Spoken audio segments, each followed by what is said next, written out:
পাত্রপাত্রী খুঁজতে গিয়ে আমরা নানা ধরনের চাহিদার সম্মুখীন হই। তার মধ্যে বেশ অনেকগুলো চাহিদা থাকে নিতান্তই অবান্তর, অযৌক্তিক এবং হাস্যকর। আপনিও কি এমন কিছু চাহিদার সম্মুখীন হয়েছেন? তাহলে এই ভিডিওটি আপনারই জন্য। আমাদের আজকের এই ভিডিও বার্তায় আপনি কমেন্ট করে জানান যে আপনি কি ধরনের অযৌক্তিক, অবান্তর কিংবা হাস্যকর চাহিদার সম্মুখীন হয়েছেন। পাত্রপাত্রী খোঁজার ক্ষেত্রে ম্যারেজ টাইম সবসময় বলে একজন সঠিক মানুষ খুঁজুন। বিয়ের ক্ষেত্রে নানা ধরনের চাহিদা থাকা সম্পর্কের অবনতির কারণ হতে পারে।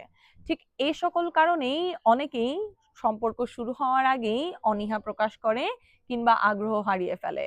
তাই নিজের জন্য উপযুক্ত জীবনসঙ্গী খোঁজার ক্ষেত্রে আগে বিবেচনা করুন মানুষটি সঠিক কিনা, স্বচ্ছ কিনা এবং তার সকল তথ্য সঠিক কিনা।